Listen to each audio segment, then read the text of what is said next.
So the next speaker is Shuvra Bhattacharyya. He's a professor in the Department of Electrical and Computer Engineering at the University of Maryland, College Park. He holds a joint appointment in the University of Maryland Institute for Advanced Computer Studies.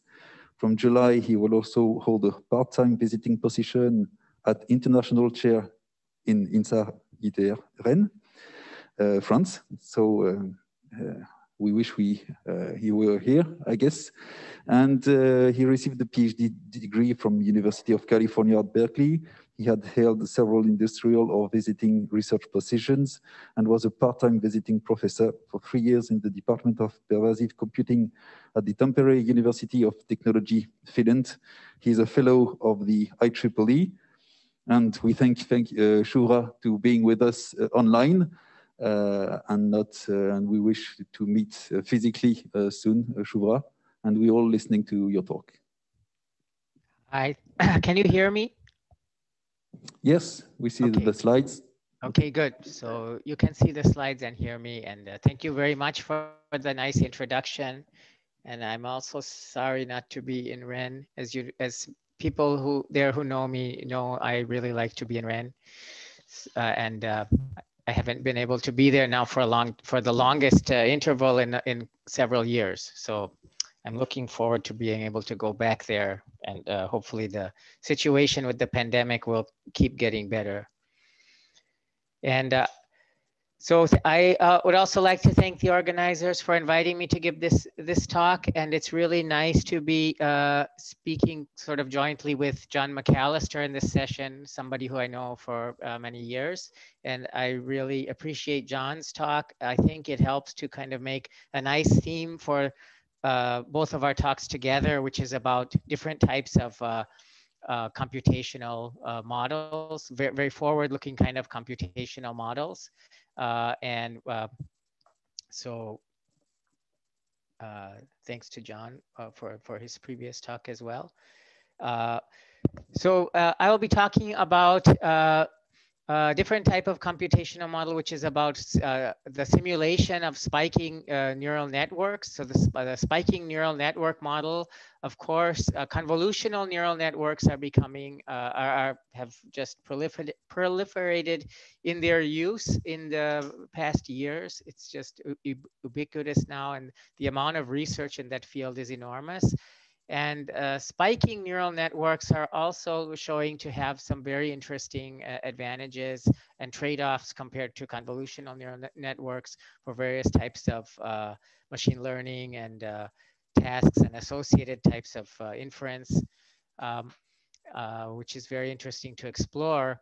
And there's also another, so there's actually three sort of reasons that make me very interested in this area. One is as a computational model that and exploring the trade-offs compared to convolutional neural networks.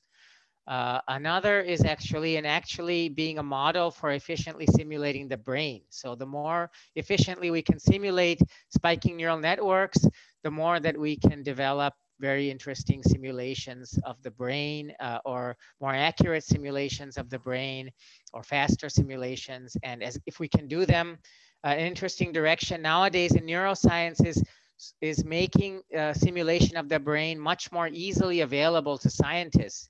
So previously they had to get access to a huge supercomputer to do any sort of really high fidelity simulation of the brain. But nowadays those kind of capabilities are migrating to desktops that they can use in their own labs. And that's actually bringing about a revolution in terms of the access to that neuroscientists have to spiking neural network or brain simulations, and that opens up lots of interesting new connections or possibility to advance research on in the brain, such as to help with some of the most important disorders, medical disorders that we need to address in the medical community, like Alzheimer's disease and Parkinson's disease, Lou Gehrig's disease, to name a few. So, and the third is actually something that relates. It's that there's a very intuitive correspondence or on the surface, it's very clear that there's some relationship between data flow and the brain. For example, we talk about firings in both. In fact, the basic terminology of data flow is inspired by the neurons in the brain. It's really interesting to go beyond the surface there and to try to explore more deeper types of connections to relate the two and exploit properties of data flow to model the brain in different ways. So those are sort of the various types of motivation that are behind this work. And this is the team and that is behind this research. So it's myself and my PhD student, Lei, who has been doing most of the work behind this that I'll be presenting here. It's part of his PhD work. And Francois Christophe, who is a research scientist in Finland. And as you can recognize from the name, he's actually French, but he settled in Finland. And this whole direction of research for me started when I met him at a bus stop in Tampere in Finland. And we started talking, and he has a lot of expertise in the biological aspects of spiking neural network simulation, and this work originated from many interesting discussions we had together. Tommi Mikkonen was Francois' postdoc advisor when I met him in Finland, and also there's a collaborator, Zhu Li, who's an expert in computer vision and machine learning at University of Missouri, Kansas City. So some pretty diverse expertise and researchers in this team. So here's some of the motivation. It's actually maybe a subset of the motivation I started with, but let me summarize some of this in more detail. It's been SNNs have been widely studied in recent years to model the biological behavior in the brain and also machine learning. And they, compared to convolutional neural networks, they enable much more finer grained and more detailed modeling of the brain compared to convolutional neural networks, which are sort of a coarse approximation or inspired by the structure of the brain, but really a very coarse approximation to how the brain works, and a very digital approximation. So and one of the big advantages in the computational sense is that edge intelligence, SNNs have interesting potential to be deployed on the edge. Because of their potential for greatly increased energy efficiency, and they help to more closely embody in computation the great energy efficiency of the brain. And a lot of that is it needs to be done through special purpose hardware.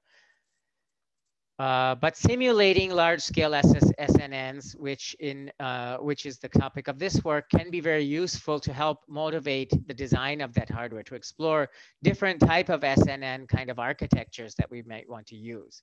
And simulating large SNNs can be very computationally expensive because they're trying to more closely mimic the structure of the brain. And so this research is motivated in part by trying to enable more efficient simulations of the brain, so that with a given amount of resources and a given amount of time, we can simulate more complex brain models, or we can take existing brain models and simulate them more efficiently.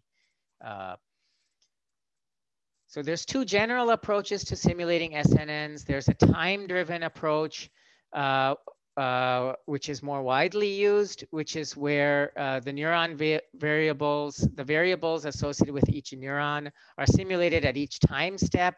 So there's a global clock that just keeps incrementing. It's a typical kind of time-driven cycle-by-cycle simulation. And it's conceptually easier to map the complex kind of differential equations that have to be approximated in the simulation of a neural network. But it's also very slow because you have this global time-driven cycle-by-cycle behavior that has to be done at a very fine granularity. And there has been work on event-driven simulations, but they haven't really exploited fully or exploited very deeply the properties of the data flow model, which is what we're exploring here. And in the event-driven approach, neuron variables are updated only when the spiking events are generated. But the conventional event-driven approaches rely on very large lookup tables, which the size of these tables makes the event-driven approach actually very slow. And so we lose the advantages that we hope to get from the event-driven simulation. So because of this reason, to date, the time-driven approaches are more common. And so we propose here a new approach to event-driven simulation that I think also has interesting broader impacts in more deeply connecting the data flow computational model to spiking neural network simulation, which I think will have the potential for impact also in the general software architecture of these simulators. So some of the background on spiking neural networks, it originated in the field of computational neuroscience as a way to model the brain and to gain more understanding through computational simulations of how the brain works. Because of course, through simulation, you have a lot more flexibility in what you can do compared to what you can do in a physical lab. And also that kind of simulation in computational neuroscience can help to understand how the brain is actually making sense of the different types of sensory inputs that it uses to reason about things. And also SNNs have been used as a machine learning framework for many kinds of applications. And this area is also growing very rapidly. Many applications like speech recognition, sound classification were some of the earlier applications. Now they're also being explored widely for image processing applications. And compared to convolutional neural networks, they have the potential for lots more energy efficiency.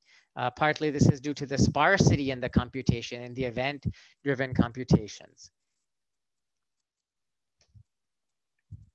So here's an illustration of the synaptic structure of the brain, and it's the communication going across these synapses, which is what we try to model in a spiking neural network simulation and try to approximate through the computational process.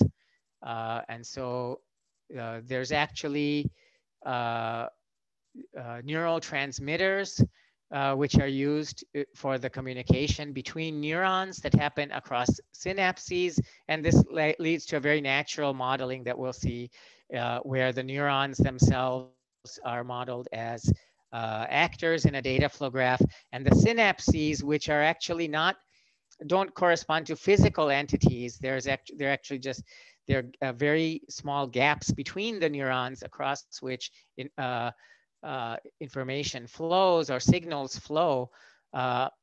Those are modeled as edges in the data flow graph.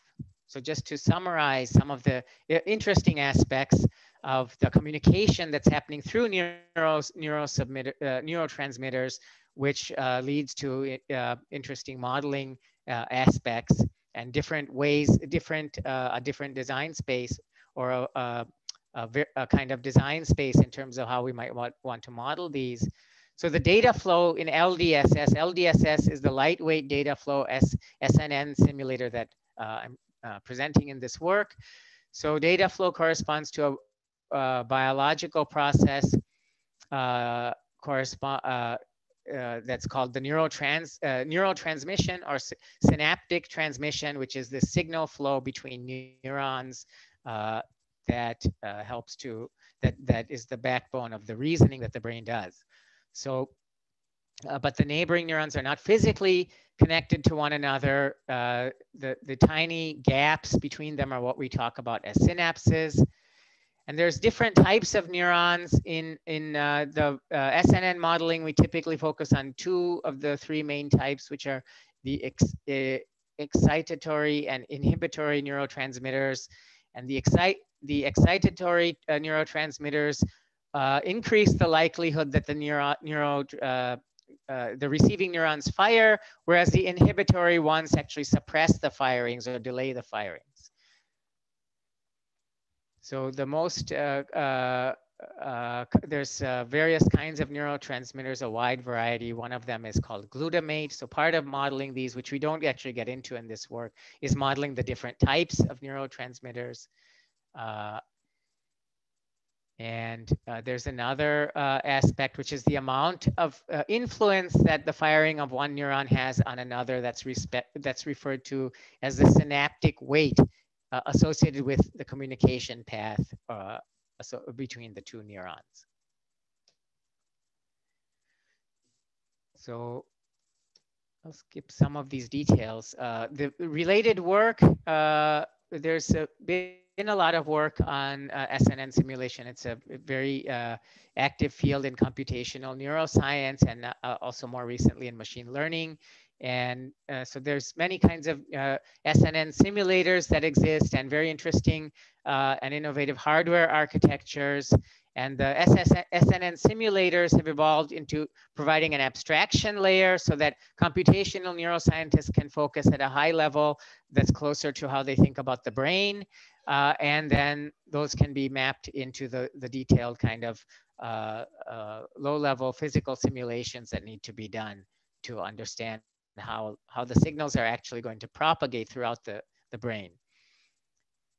And presently, existing event-driven simulators are primarily outperformed by the time-driven approaches, even though the brain is inherently very event-driven as it's driven by firings. But we see in this work that Dataflow provides a potential to exploit that event-driven operation in the brain more efficiently. So in our proposed approach, we show, and we carefully design the experiments to isolate the effects of the event-driven versus the Dataflow-based event-driven simulation versus the time-driven simulation. And we show that the performance, the significant outperformance of the event-driven approach using these Dataflow techniques in the lightweight Dataflow SNN simulator, and the performance gap is increasing as the size of the network increases.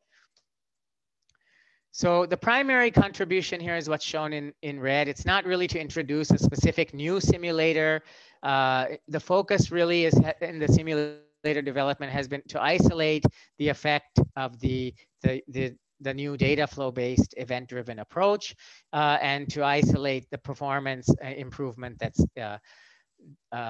feasible by it just on a single processor machine. This can then be extended to different types of architectures and exploited in, say, GPUs or multi-threaded environments. But that hasn't been the emphasis here. It's really been to introduce new insight into the trade-off between event-driven and time-driven simulation, and as a related point of this, to more deeply or more precisely connect the Dataflow modeling paradigm to SNN simulation. And this may in turn contribute in I think many different ways. It has the potential to contribute in many different ways to different types of tools for SNN simulation, and also different types of SNN hardware as well. And so there's generally a trade-off between different types of neuron models, where there's a wide variety of neuron models which have been evolving largely in the computational neuroscience community. And part of the interesting thing of working with a spiky neural network simulator is working with different types of neuron models. And LDSS is not specific to any particular neuron model. It's really an architecture for how to integrate or how to apply any particular model one would want in a spiking neural network simulator. And so there's quite a bit of a trade-off. The current version that we've applied is Izhikevic's neuron model, which is a model presented many years ago. And it is a fairly simple model that among simple models, it does a pretty good job of capturing the dynamics of the brain to a good approximation. But there are more computationally expensive models that provide more accurate kind of simulation capabilities. So here's an illustration of the brain modeling in LDSSS. The illustration is a data flow graph like this, where, as I mentioned before, the vertices of the graph represent neurons and the edges represent synapses between the neurons, or communication paths between the neurons. It can actually be useful to model synapses in more detail. And so it's possible actually to replace these edges with additional actors to model the synapses. You can do that also in LDSS and get more detailed modeling of what's going on in the brain. And then you'd have a bipartite graph between the neurons, where you have two subsets of vertices, the neurons and the synapse related vertices. But for these initial experiments, we've done what's commonly done in a wide variety of SNN simulators, which is to map the synapses into edges. And there are weights in the edges, which are the synaptic weights that I described earlier. So each data flow actor effectively encapsulates an independent, lightweight, finite element simulation that's simulating the dynamics in that particular neuron, where the inputs are spiking events that are coming into the neuron and the outputs are spiking events that are going out of the neuron. So LDSS is implemented using a simulation environment called TauLide, which we have been developing in my research group. And TauLide is an extension of the lightweight data flow environment with capabilities for time simulation. So LIDE, or the lightweight data flow environment, is the primary tool that we've been using in my research group for many kinds of data flow related research. We've more recently extended it with time simulation capabilities and applied that here for spiking neural network simulation. We also have interesting applications of TauLide in another area where time simulation is important, which is that of simulating cyber-physical systems like factory automation systems that communicate through wireless networks. So there's various applications of TauLide, and the work here represents an interesting application in spiking neural networks. So as I mentioned, the neurons are represented using actors in TauLide. Synapses are represented as edges. And what happens in TauLide is that the primary computation actually doesn't happen within an actor, within the typical work function that you have within an actor, which we call the invoke method in LIDE. The actual computation, the core of the computation, happens in another function associated with TauLide, which we call the execution time estimation function. Because it's the timing behavior of the events that's what's important, what's critical in the simulator. So the events may be descheduled in LDSS due to subsequent spiking events, which can change the predictions of when the next events will occur. This is something that can happen also. And so the flexibility of manipulating the events like this, manipulating future events, is also very important in LDSS, as it is in many kinds of event-driven simulations. So if I had time, I was going to go into some details on LIDE. Some of you have already seen descriptions of this. So I'm skipping through all of this because I don't think I have time. Let me go skip just to one essential aspect, which is the passage of time in TauLide, which is the time extended version of lightweight data flow.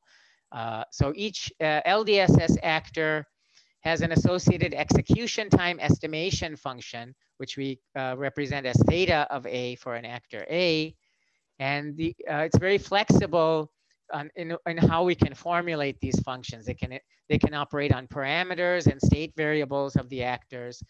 They can even operate on the values of tokens that are consumed, or they can peek into the status of an input buffer to grab the values without actually consuming them. This is useful, for example, because in spiking neural network simulations, we may encapsulate the current values, electrical current values, as inside as values of tokens. So for example, that could be something we operate on in the execution time estimation function. So when a new firing of an actor becomes enabled, then instead of actually executing that actor, what the simulator does is to schedule the completion event for that actor. And the completion event then gets scheduled, and then when at a future time, as the simulated time advances, at the future time when the completion of the firing happens, that's when the output synapses get updated with the results of the firing. So a firing completion event to be processed by the simulator at time t plus capital T sub f gets scheduled by the simulator when an actor is scheduled. And so the firing completion event is what actually triggers the simulation of that firing and the updating of the inputs and outputs to the actor. So this approach exploits a model of computation, specific form of data flow called core functional data flow to avoid cycle-by-cycle simulation of the actors. So that's a key to how we make the simulation more efficient using the data flow model, but also incorporating time precisely into the simulation approach. So this is kind of an illustration of how this works. If we have a data flow graph that models a spiking neural network in LDSS, and suppose that N is an actor in the data flow graph. So theta sub n is the execution time estimation function. It's telling us when there's a predicted, the next spike is predicted for this neuron. So suppose there's an input spike at time t, that's generally going to update our prediction of the next spike. It could be inhibitory, it could be coming from an inhibitory neuron or an excitatory neuron, which would either delay the spike or move the spike forward earlier in time. So theta of n, this estimation time execution time estimation function performs a finite element simulation based on whatever neuron model that we're using, and updates computes the scheduled spiking time. So, and it might be that no spike is predicted based on what the neuron has been seeing so far. So in that case, the estimated event time for the next spike would be infinity. So that can be a case also during the simulation. So in generally, we might have, we would have some previously scheduled spike. So here's the input spike coming in. So the simulation is sitting here. The global simulation time is time t. And there's a previously scheduled time spike at time p sub n of t. If an excitatory spike comes, the execution time estimation function will predict a new earlier spiking time. And in that case, the previously scheduled spike would be descheduled and a new spiking time would be scheduled earlier at this new predicted time. Or you could just think of this previously scheduled spiking event being moved earlier because of the excitatory input.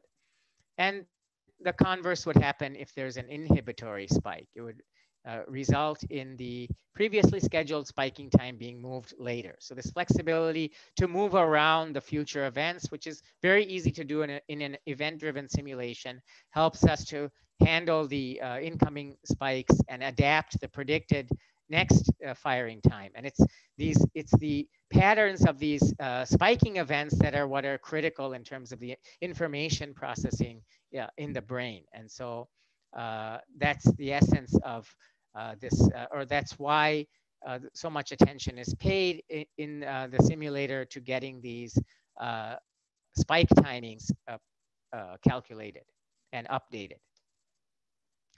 So let me conclude then by providing some experiments. And these are fairly simple experiments. The idea wasn't to go out and develop the fastest possible implementation of this simulator by using GPUs and CPUs in fancy ways, for example, which is very important and interesting, I think, and very useful that to explore as a future work building off of this. But the goal here was really to isolate just the effect of this this new type of event-driven simulation of the brain and its performance benefit, and also to validate its correctness as well. And so what we did is created a sequential baseline simulator that's developed as much as possible using the same sort of conditions in which we've developed LDSS.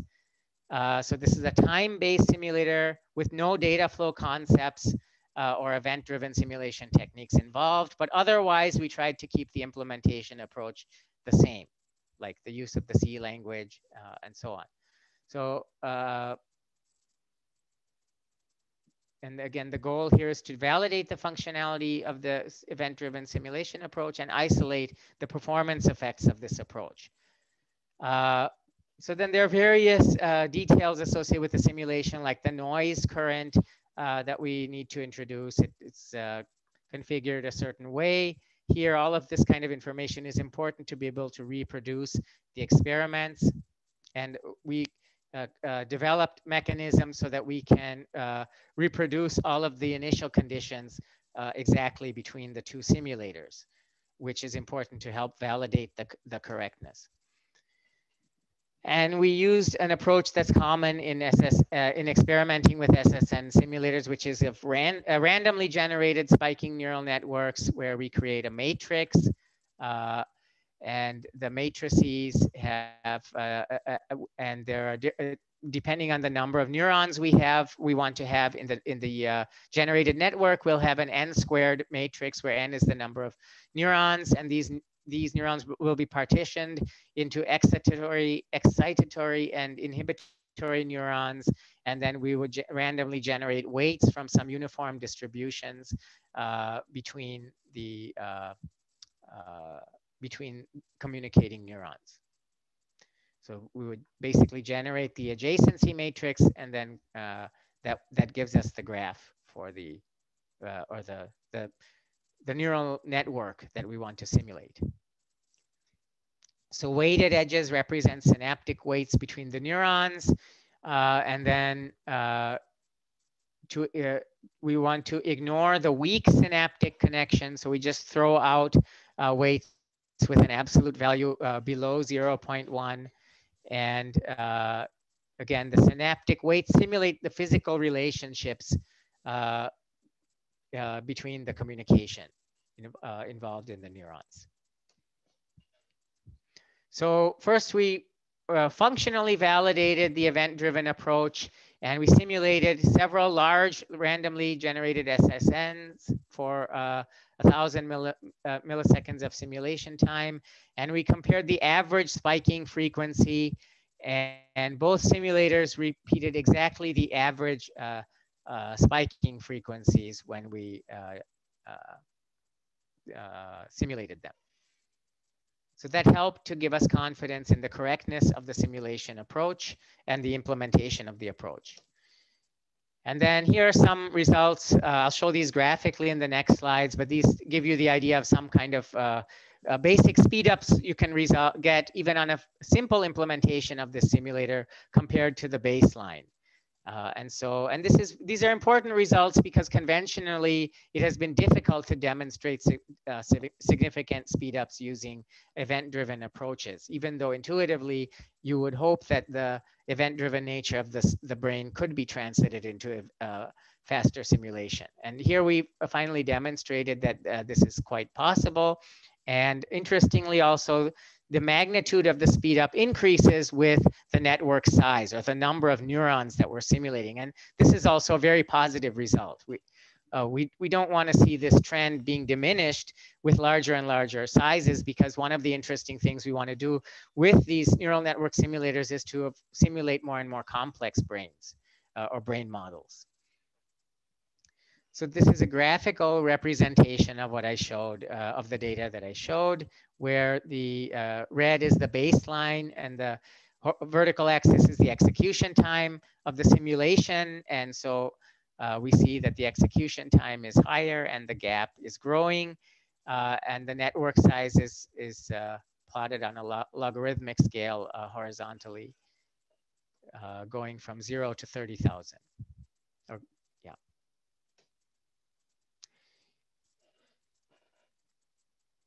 And here are results for the execution time for different amounts of simulated time for a fixed network size. So here we fix the network at 1,000, and we also observe that as the simulation time increases, the LDSS simulator is more efficient, and again the gap is growing as the simulation times. So scalability, both in terms of the network size as well as the duration of the simulation, is favorable with the LDSS simulator. And some of the ongoing, there are actually lots of directions for ongoing work.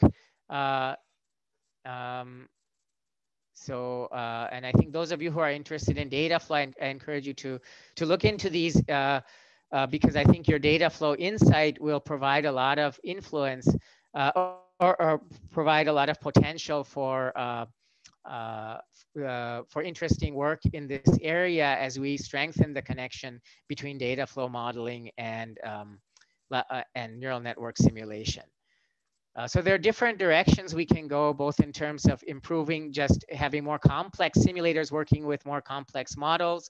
In this case, one of the interesting directions we're looking at is actually trying to understand complex learning algorithms for challenging problems like the extraction of information from hyperspectral images, which contain an extremely large amount of data, and trying to understand how SNN algorithms might be best used for that kind of information extraction problem. So to summarize the key contributions, we developed a novel Dataflow-based event-driven approach for modeling and simulating spiking neural networks. And this is developed in a tool called the Lightweight Dataflow SNN simulator. We are still fine-tuning some things about the implementation and the making it easier to use, but we plan to release this along with the underlying Tau-Lide timed simulation environment. We plan to release that in open source form in the near future for use by other researchers. The underlying environment, lightweight data flow, the general data flow, and that general data flow environment is something we've had released for several years already, and we continue to release that as well.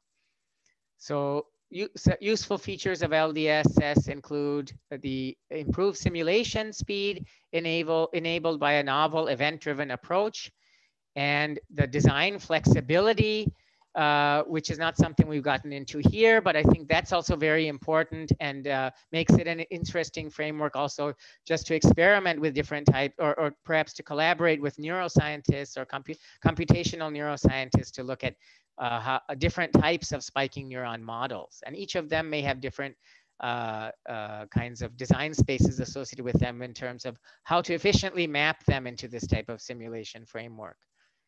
And also retargetability across different types of hardware platforms and implementation languages like CPU, GPU platforms or FPGAs. I think that's a very interesting direction of future work to further accelerate this type of simulation approach. And this is summarized in a paper that we presented last year at the AICAS conference. And the slide deck also contains some references which are referred to here. So that concludes my presentation. And again, thanks to the organizers for the invitation.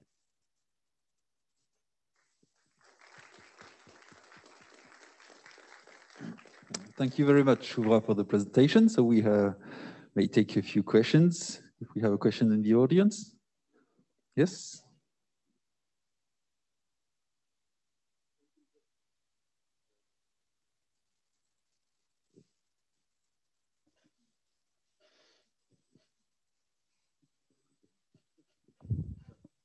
Yeah, I'm not hearing anything.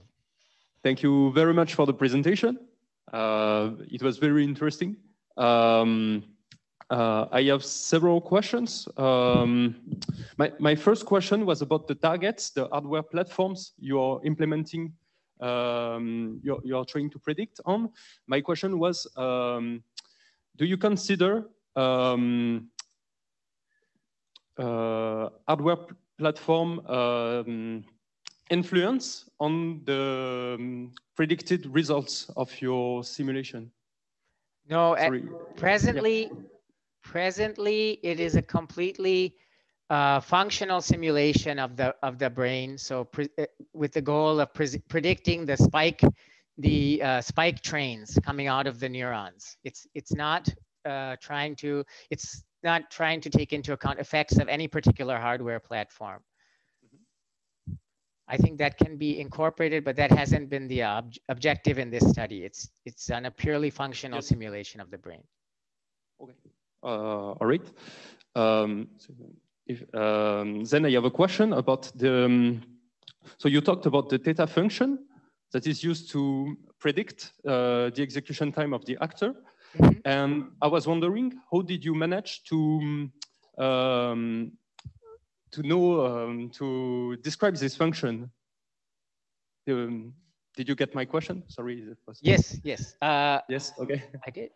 And so that's based on the neuron model that we use. So that's actually where the core computational complexity. So it's actually a very good question, and it helps to highlight what's kind of unique about this compared to other applications of Dataflow, where actually a lot of the complexity, the main complexity or computational complexity is happening in the execution time estimation function. And that's where you're simulating the dynamics of the neuron using whatever neuron model you want to use. So there's a finite element simulation going on there to predict that. Okay, thank you. Any other question in the audience? Online? There's a question online? No, I have a question. Yes, thanks for the presentation once again. It was very interesting that you could accelerate using event-based on sequential implementation. In the future, do you see this event-based being more efficient than the time-based system to accelerate on any parallel system? I do. I can't, it's really hard to say anything very precise about it without actually going more into that area. But intuitively, I think so, because the actors are very concurrent. They're sort of like independent finite element simulations that are communicating with each other through the firings in a very much in the kind of concurrent sense that we think of Dataflow. So I think that concurrency can be exploited in various types of parallel platforms, like by putting these on different threads, for example, putting the neuron models on different threads. And that the multi-threading, for example, combined with this event-driven approach, I would expect would have a lot of potential to accelerate the simulation. But I think doing that in a highly optimized way, I'm sure there are a lot of interesting design issues and optimizations to work out to really get exploit that concurrency to its maximum potential. Yes, another question. Hello. Is the Dataflow deterministic as for CNN? Yes, our model is deterministic. You can actually have a non-deterministic form of Dataflow very easily adapted into this framework. But I think that's an example also of how you can make this more flexible. But I don't personally know. It seems intuitively that there might be interesting applications of non-determinism non-deterministic simulations for computational neuroscience, but I don't know personally about that. I think, but it could be it's easy to extend the basic actor model here with a non-deterministic model. The current simulator we developed is deterministic. Question online from Jan O'Connor. Can you comment on the use of finite element methods to solve the Izhikevich neuron model?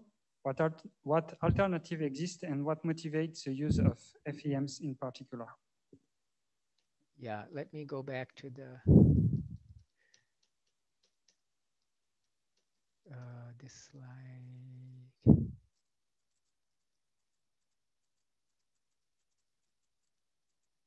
Yeah, so there are many different types of models for the neuron. And I have to admit that our particular simulation approach, the details of that, the details of what goes on in the individual actors and how that simulation is done was directed by Francois Christophe, who understands these brain models very well. So I don't really, I'm sorry, I can't give you myself more details about that, but offline, if you connect with me, I can I can get Francois in the discussion and we can provide more insight about that. I'm sure there are multiple approaches, different approaches to doing the simulation, and he chose a particular one for this, perhaps based on what's most widely used in the literature for simulators that use the same model, which is the Izhikevich model. Okay, thank you. I'm afraid that it's time to end the session. So let's thank Shuvra and John again for this. And now I will